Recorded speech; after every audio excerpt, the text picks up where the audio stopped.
हमारा सनातन क्यों महान है? पूछो क्यों महान है, जरा जोर से पूछो ना।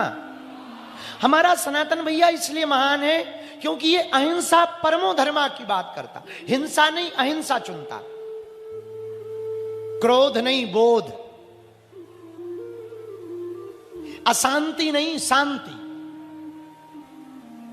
पूरी दुनिया के लोग, उनकी अलग अलग दृष्टि है हर देश के सोचने की।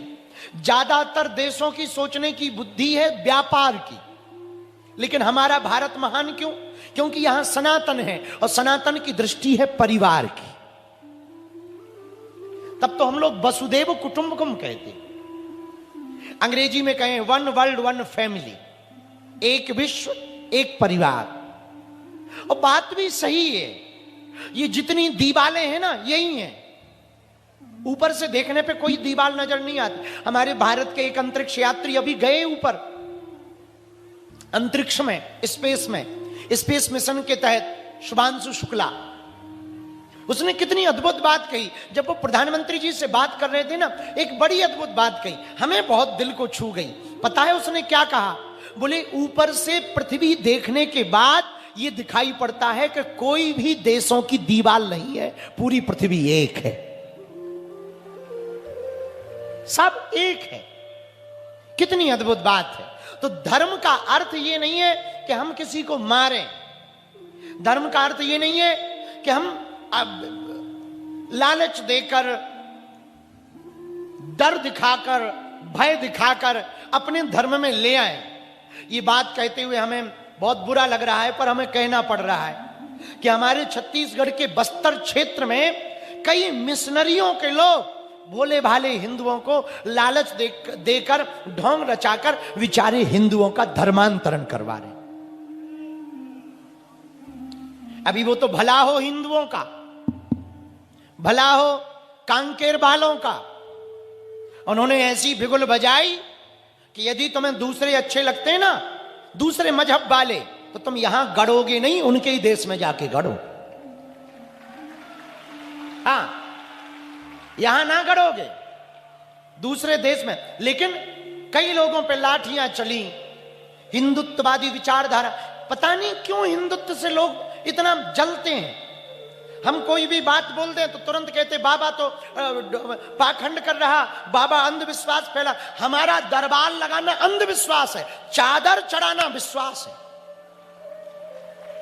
देखो तो तुम गजब, कैंडल जलाना विश्वास है।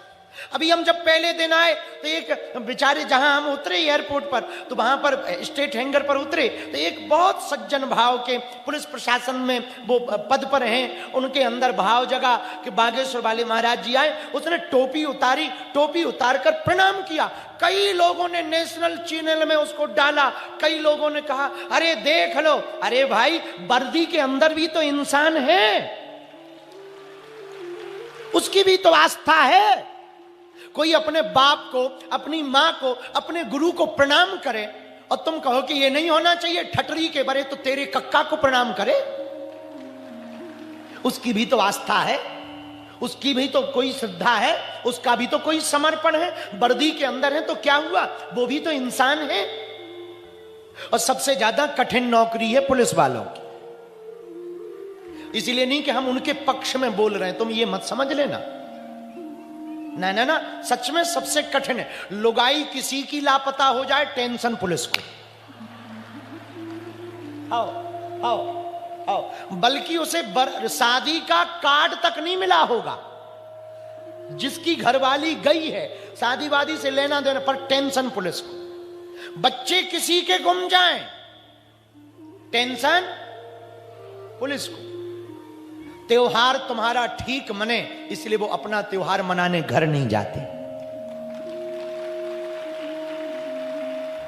तुम्हारा नेता चुनाव जीते, इसलिए वो अपने दिल को हार कर तुम्हारे नेता की रैली में ड्यूटी करने आ जाते हैं। तुम्हारी रैली ठीक हो जाए, तुम्हारा कथा अध्याय ठीक हो जाए, तुम्हारा सत्संग ठीक हो जाए, इसलिए वो अपना घर का सत्संग छोड़कर तुम्हारे सत्संग में आ जाते हैं। अरे भाई, धर्म का अर्थ हिंसा नहीं है, धर्म का अर्थ अहिंसा है। धर्म का अर्थ प्रेम है, धर्म का अर्थ त्याग है, धर्म का अर्थ धारणा। जान लेना धर्म नहीं है, कथा सुन लेना धर्म नहीं है। और हम भारत के हिंदुओं से प्रार्थना करेंगे, एक बात ध्यान रखना, तुम घंटी बजाना या तिलक लगाना धर्म नहीं है, और केवल राधे राधे कहने से धर्म नहीं बचेगा। अब हिंदुओं को माला और भाला दोनों लेकर के चलना पड़ेगा। यदि अधर्म के खिलाफ आवाज नहीं उठाओगे, धर्म के लिए बोलने वालों के मुंह चुप नहीं करवाओगे, तो आज ये तुम्हारे संतों पे बोल रहे, कल तुम्हारे ऊपर बोलेंगे, कल तुम्हारे पिता पे बोलेंगे। आज ये कह रहे संतों को मत मानो, आज ये कह रहे ग्रंथों को मत मानो, आज ये कह रहे पूजा को मत मानो, आज ये कह रहे हिंदू हिंदू में मत पढ़ो। हम 90% से 80% हो गए और ऊ वाले 6% से 22 हो गए। उनसे दिक्कत नहीं है, पर सनातन से दिक्कत। बोले बागेश्वर बाबा दरबार तो अंधविश्वास। अरे ठटरी के बरे चादर भी तो चढ़ती है, कभी उस पे बोल। कैंडल भी तो जलाई जाती है, कभी उस पे बोल।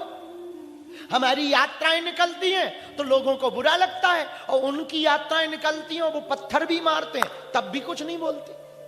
भैया हम एक बात कहना चाह रहे हैं, हम हिंदू मुसलमान या हिंदू ईसाई नहीं करते। हमारा काम सिर्फ इतना है, हमारे हिंदुओं का धर्मांतरण छत्तीसगढ़ में रुक जाए। और उसके लिए हमने प्रण लिया, जब तक हमारे तन में प्राण रहेंगे तब तक हम छत्तीसगढ़ आएंगे, और एशिया की जो सेकंड लार्जेस्ट चर्च है जसपुर में, उसके सामने कथा गाएंगे। उनके विरोध में नहीं, हम उनको भी बुलाएंगे कि बेटा तुम भी आ जाओ। क्या दिक्कत है हमें? कोई हमारी भैया अब तक जितनी कथाएं हुई, पदयात्रा हुई, क्या कभी अपन लोगों ने दंगा किया? जरा बोलो। इतनी बड़ी दिल्ली से वृंदावन की पदयात्रा हुई, तुमने सिंगल न्यूज पढ़ी कि कहीं हमने पथराव करवाया? हम भैया इस देश में दंगा नहीं गंगा चाहते हैं। हाँ, हम इस देश में शांति चाहते हैं। मेरे प्रियजनों, धर्म का अर्थ धारणा है। एक बात और, धर्म का अर्थ केवल पूजा पाठ नहीं है। धर्म का अर्थ है अधर्म के खिलाफ आवाज उठाना, धर्म का अर्थ है दीनों पर दया करना, गरीब हिंदुओं की मदद। जब तक अमीर हिंदू नहीं करेंगे तब तक हिंदू नहीं बचेगा। गरीब हिंदुओं की मदद अमीर हिंदुओं को करनी चाहिए। हम तो अपनी व्यासपीठ से प्रार्थना करेंगे, जितने संपन्न श्रीमंत हिंदू हैं उन्हें एक एक गांव गरीब हिंदुओं का गोद ले लेना चाहिए। उस गांव में शिक्षा, स्वास्थ्य और सड़क तीनों बढ़िया रखनी चाहिए, ताकि हिंदू आगे बढ़े, हिंदुओं में एकता हो और हिंदुओं को लालच के बस धर्मांतरण ना करना पड़े। धर्म क्या है? वेद के बुरा ना मानना। कुछ लोग वेद को नहीं मानते, और पता है तुम्हें, जो वेद को नहीं मानते ना, उनके बेटे बाद में जावेद बनते हैं। हाँ, जो वेद को हिंदू ना मानेगा ना, आज कान खोल के हमारी बात सुनो, जो हिंदू वेद को नहीं मानेगा, 2 पीढ़ी बाद उनके बच्चे जावेद और नावेद बनेंगे। मत मानो वेद को, तुम्हारी ठटरी। हाँ, फिर मजा आएगा तुमको, फिर कहोगे बड़ी भूल हो गई है, बड़ी भूल हो। इसलिए बच्चों को संस्कार दो बाल्यकाल से। अपने बच्चों को बढ़िया बनाना है। आप अपने बच्चों को कार या व्यापार देकर मरो या ना मरो, भिलाई के पागलो, हम प्रार्थना करेंगे अपने बच्चों को संस्कार देकर के मरना। संस्कार रहेगा तो सब कुछ बढ़िया रहेगा, और संस्कार नहीं रहेगा तो कुछ भी ठीक नहीं रहेगा। बोलो सीताराम।